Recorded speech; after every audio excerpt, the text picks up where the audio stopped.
This is QTV News coming to you live from our studios on Caraba Avenue, and I am Jennifer Sonko. Thanks for joining us. Here are the main news headlines. The Gambia Chamber of Commerce and Industry on Wednesday organized the second National Business Council meeting at the Sir Dawda Jawara International Conference Center in Bijilo. Roots, in partnership with the Ministry of Agriculture, on Tuesday held a day-long policy forum on the role and oversight of National Assembly members. As the Gambia joins the rest of the world to commemorate World Population Day yesterday, we engaged some members of the public on population-related matters. And in international news, Spain's Coast Guards are still searching for hundreds of missing migrants off the Canary Islands.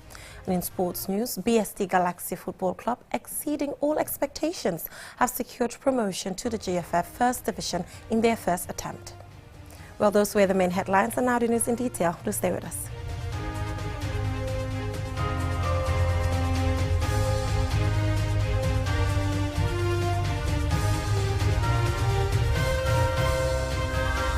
Thank you so much for tuning in. If you're just tuning in, I am Jennifer Sonko.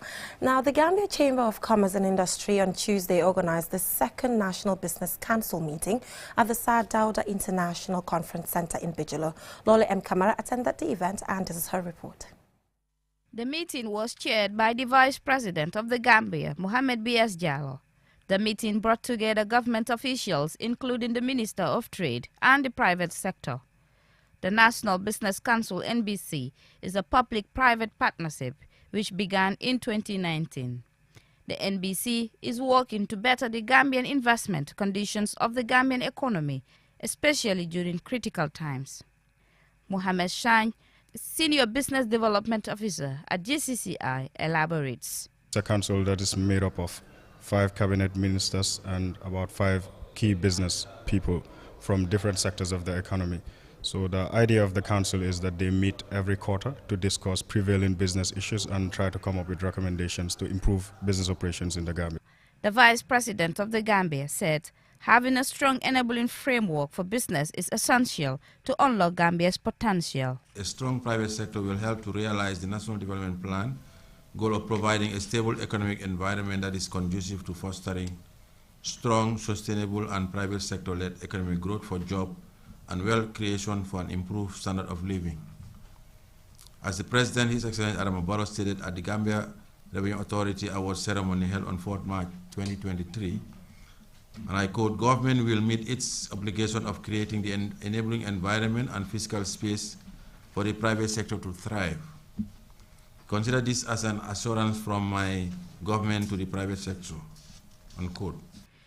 VP Jallow also explained that in the last NBC meeting held in March this year, the private sector presented 13 priority areas, out of which the government identified and presented 7 areas that are aligned with the NDP 2023-2027.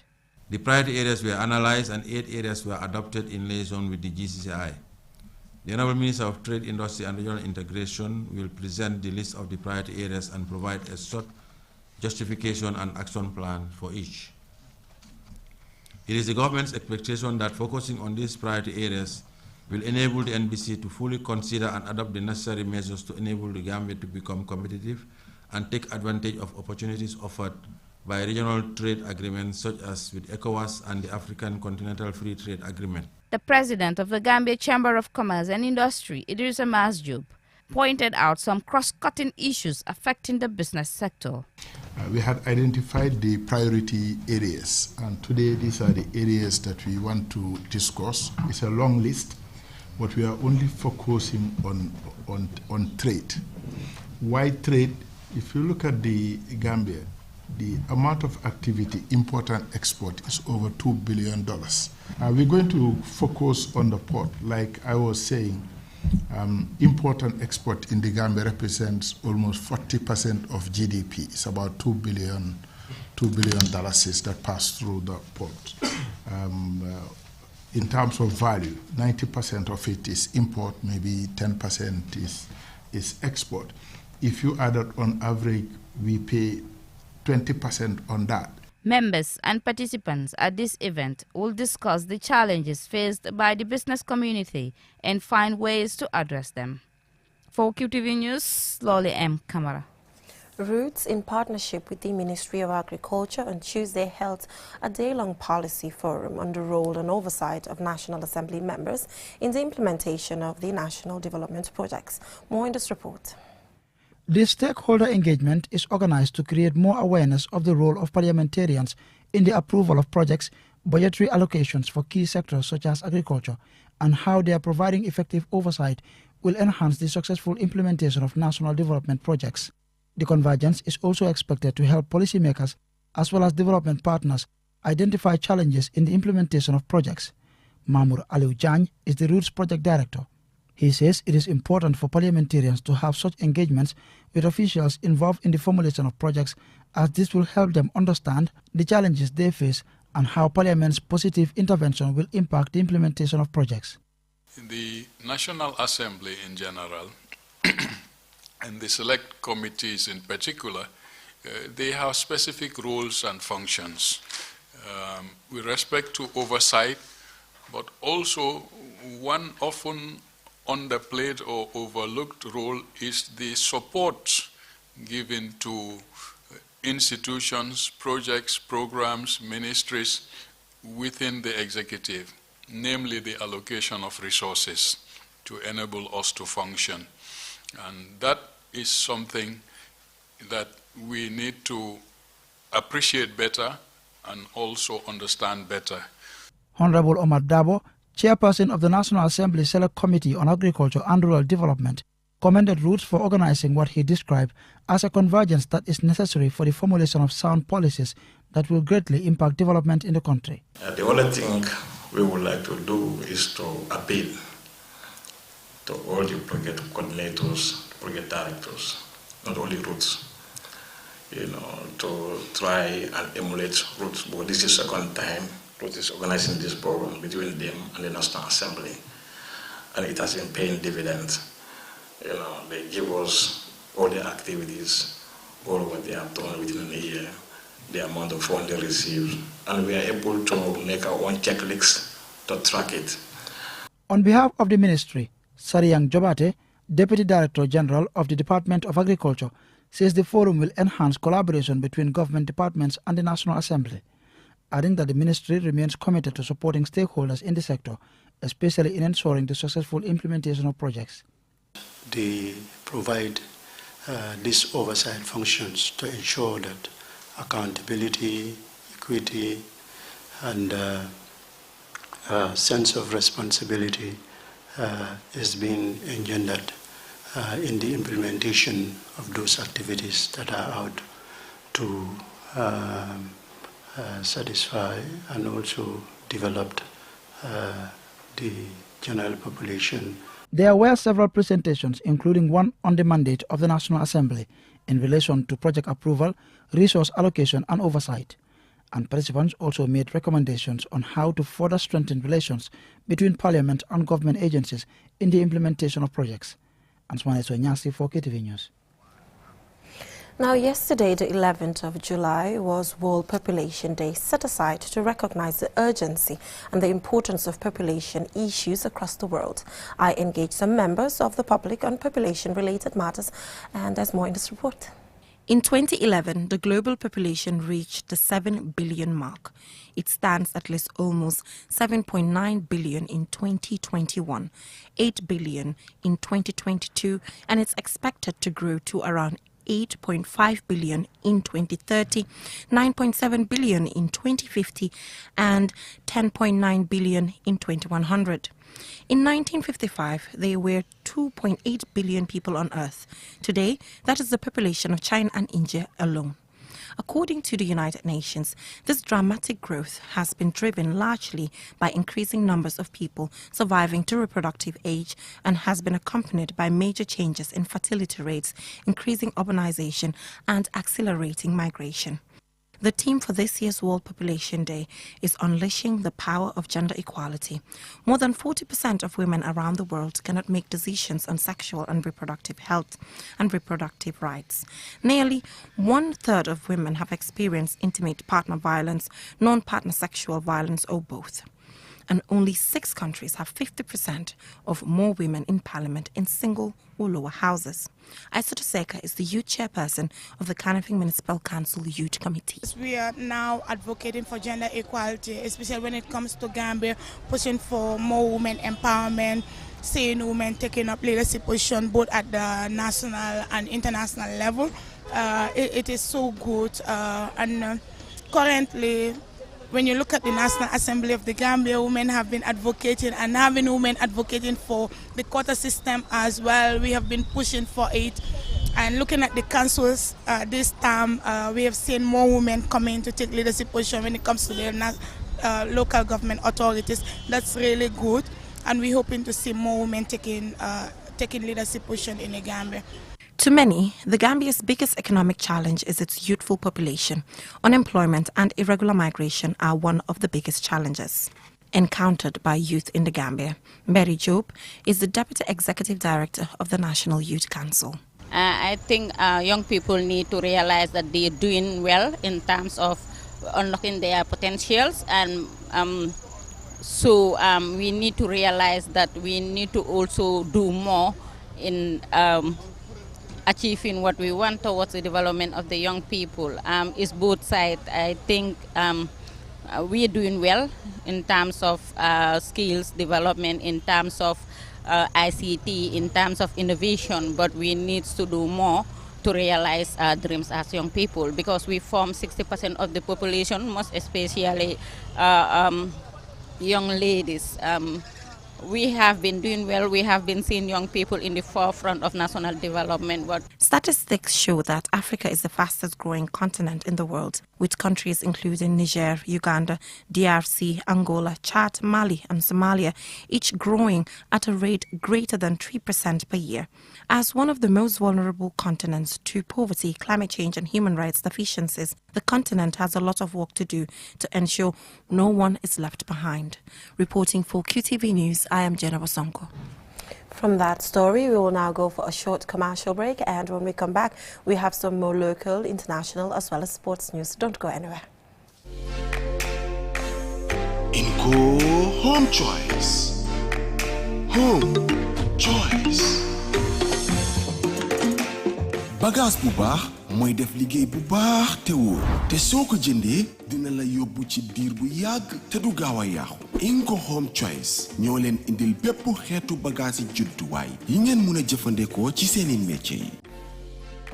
waaw ñun Inco fii leen di jëndee suñu bagage yi Inco lañ yombalee bagage yi dañ ko baax quality bagage lañ lay jaay moo tax ñun liggéey bu ñoo def electrical plumbing boo ko ji Inco fii leen lay ñëw bricam ñu jënd suñu bagage ñu bàyyi ko ba ci distance Serekunda fii waaye fii leen lay ñëwee bagage dina bagage lu waral loolu Inco dañ yombalee bagage number 1 number 2 seen bagage yi dañ over baax dañ over quality bagage yu si mel ni power tools accessories bench tools generator yu baax welding machines ak small construction equipments muy bagage yu baax yi ngeen mën a jëfandikoo bu ngeen ay samp ay kër. Parce que Inco mo fene la bagage so quality la garantie bi la bagage nya san ni mi satije mi ta fe mo min na Inco ma so to janga mang Gambia janga ma so folo den nga ñoo ma koy akole la nya wonyandi mbe nga wuli nga na Inco nga bagage san seet si leen ñu si suñu maakaan yi nekk ci biir réew mi foofa sa Jinpex Kanifing Sukuta Jabang traffic light ak Birkama opposite Joko night club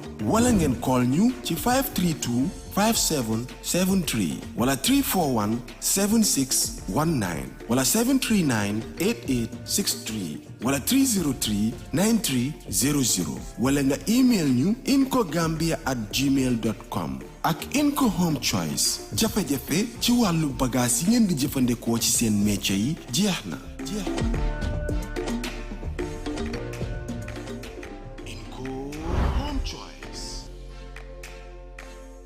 Inco Home Choice. Inco Home Choice.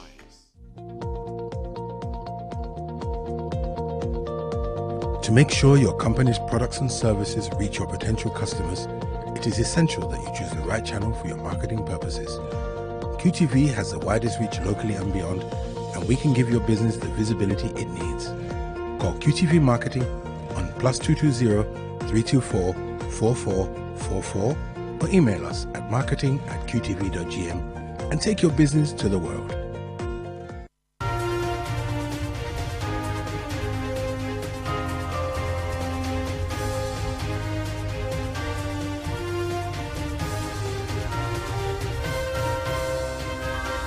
Welcome back from that short commercial break. If you're just tuning in, you're watching QTV News, and I am Jennifer Sonko. Now, still on local news, waste collection and disposal have now become such a major challenge for Kerawan Area Council and is causing a headache for council officials seeking a sustainable solution to this daunting task. The story by Don Williams is narrated by Momodu Gajaga.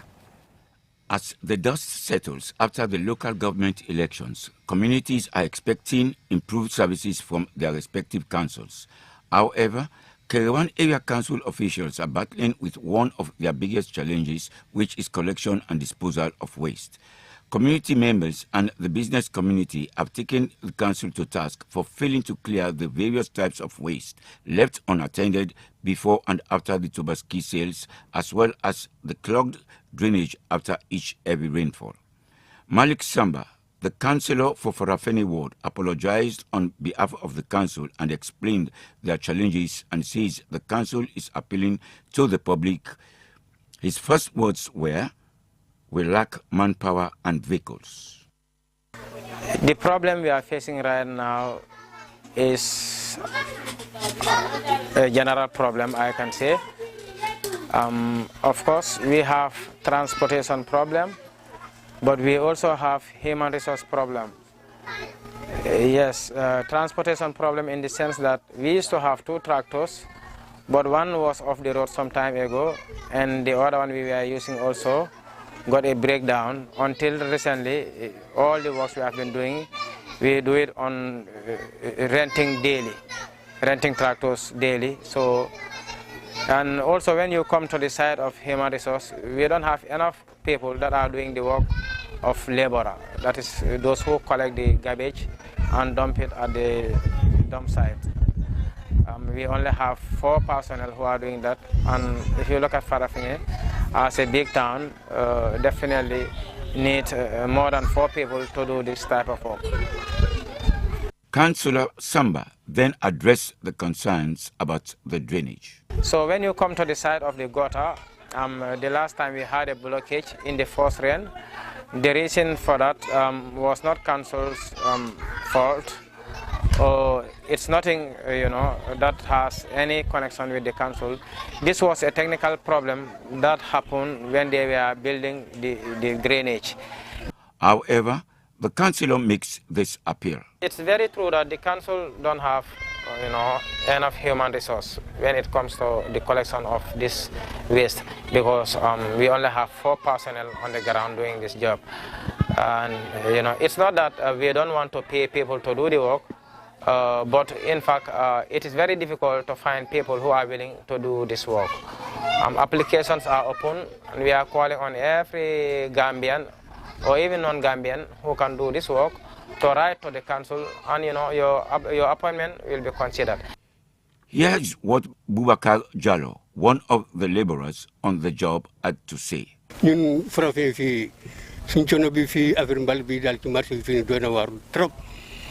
Mbal bi bari na depuis julli daal mbal bi mënul jeex te mbal bi daal sonn nañ ci affaire gars yi nit yi sonn nañ ku dëkk bi yëpp daal fii leen dee sotti daal ñu te ñun bariwuñ daal ñu ñetti nit la te fu mu nekk nii daal liggéey bi daal ëpp nañ doole te ñu ngi ñaan ngir yàlla ak yeneen bi ay ndimbal ngañ jàppal ñu fu mu nekk nii daal amuñ sax ay moto yu baax fi nii. Lamin Sima, the head laborer, also shared similar sentiments.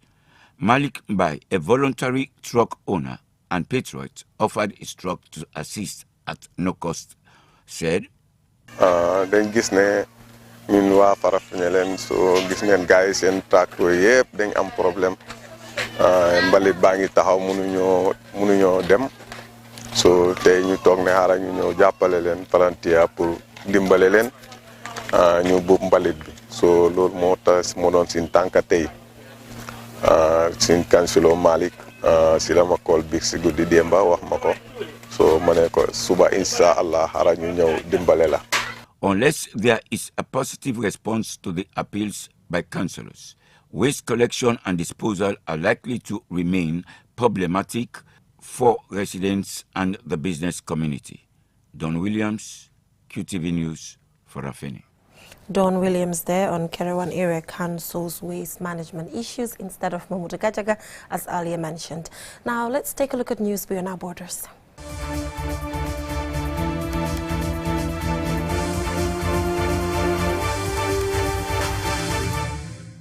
Now, rescuers are still searching for hundreds of missing migrants off the Canary Islands. Spain's Coast Guard said on Tuesday that they were searching for 3 migrant boats reported lost at sea after rescuing scores of people from another vessel near the Canary Islands. Aliou Cisse has the rest of that story. At least 4 boats reportedly set sail from sub-Saharan Africa about 2 weeks ago, according to Spanish NGO Working Borders, which helps migrant boats in distress. One of the boats carrying 78 African migrants was found and taken to Gran Canaria Island. The other 3 vessels, however, remain missing. A spokesperson for the Spanish Rescue Service told AFP a rescue plane had been deployed to the area and they had also requested other ships in the area to be on the lookout. The spokesperson also said one of the missing boats is carrying around 200 people and the other 2 between 50 and 70 people. Helena Maleno, founder of Working Borders, said the biggest boat had left the southern fishing town of Kafountine in the Casamance region of Senegal on June 27th with minors on board. Every minute counts if we find these more than 300 people alive who are in Free Senegalese pirogues which have disappeared in the Atlantic, Maleno tweeted on Tuesday. Senegal is one of the main departure points for migrants heading to Europe. Senegal's main opposition leader Ousmane Sonko on Tuesday blamed the issue on what he calls the failure of the public policies of the regime of President Macky Sall. In a statement, Senegal's foreign ministry denied that 300 Senegalese migrants had disappeared at sea. It said 260 Senegalese were rescued between June 28 and July 9 in Moroccan waters. It didn't specify if the people found alive were on the boats initially reported by Working Borders, which said the boats had departed between June 23rd and 27th. David Jatta, the mayor of Kafountine, told AFP some migrants, including Senegalese, Gambians, Guineans and Sierra Leoneans, had recently left the village, but that they had not heard any news about them. This news arrived shortly after Europe witnessed one of the deadliest migrant shipwrecks in the Mediterranean, where an overcrowded trawler sank off the Greek coast. Despite 78 confirmed deaths, the United Nations reported that approximately 500 individuals remain unaccounted for. The Atlantic route to the Canaries is dangerous due to strong currents, with migrants traveling in overloaded, often unseaworthy boats without enough drinking water. In the first 6 months of 2023, 7,213 migrants reached the Canary Islands by boat. Reporting for QTV News, I am Aliou Cisse. Now, still on international news, a Senegalese opposition politician was arrested on Tuesday and charged for making derogatory remarks about President Macky Sall. Lena Igwenyiba tells us more.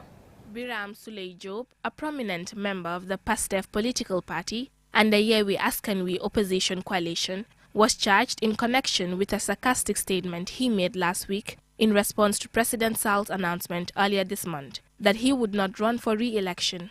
During a press conference, Diop suggested that the president might reverse his decision and issued a warning to future candidates from Sall's party. Diop said of Macky Sall, and I quote, "Avoid eating at his house, avoid drinking his water, as he is capable of poisoning you," and later saying, "As we no longer have a candidate, I am coming back."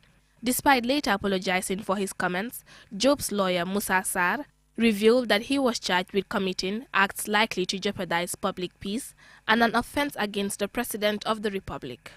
It is worth noting that Diop's political party, PASTEF, is led by Ousmane Sonko, who was previously handed a 2-year prison sentence in June for corrupting youth. This verdict rendered Sonko ineligible for the upcoming February 2024 presidential election. The ruling sparked significant unrest in Senegal, leading to the deadliest wave of protests the country has experienced in years, resulting in at least 16 fatalities. Reporting for QTV News, I am Lena Igwenyiba. From that story by Lena Igwenyiba, now let's take a look at what is happening in the world of sports.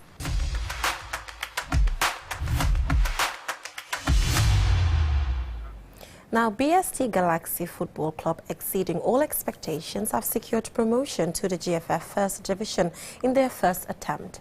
The club's sporting director and chief scout speaks about the secret of the team's success on QTV's Q Sports Show. Here's the report. BST Galaxy go into their final fixture of the season today against Canifing East FC, already assured of top-flight football next season. They are currently top of the Division 2 standings, and a win today will seal them top spot and be crowned champions of the GFF Second Division League 2022-2023. Sporting director of the club, Pamulai Jase, says the team's success story. We have a 3-year-old plan, so that first year we'll come and play beautiful football. This is our first plan, and then market players, maybe 2 or 3 players. Then we started this. We know that we have a very good team, to be honest with you. We get test games with 4 league teams. So then after watching the team play for a month, man, we were okay, this is fine, so let's do it. Then we have this tax that we will play like 4 state games. We have to at least lose 1 from this, and then it was successful. You understand?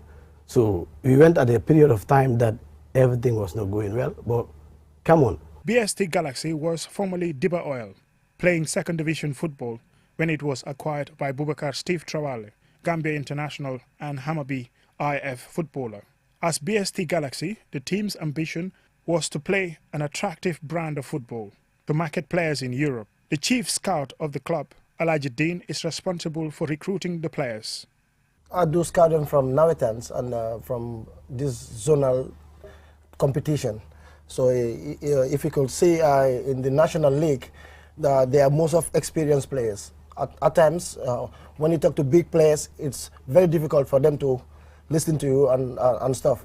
So I told my sporting director, he said, you know what, let's go for these kids. Maybe if you talk to them, they will understand and they will agree. So we started the work, me, the coach Ahmad, and our sporting director, from morning till night. We've been going from Serakunda West, Manjai, Brikama, East, and stuff, and many to Banjul. Their performance this season made good on their ambition of playing attractive football, as they quickly won many hearts for playing the most beautiful football, the passing game. And the team's mission to market players now appears to be bearing fruits, as negotiations are at an advanced stage for the transfer of a player, according to them, and other players could follow soon. Pamulai Jase explains. This is a team that we building to market players, you understand? And then before you market players, you have to start from here, you understand? And then there is a European type of football. You have to play good football, high tempo football, and then possession football, you understand? So then not only with that, we also put discipline on these kids.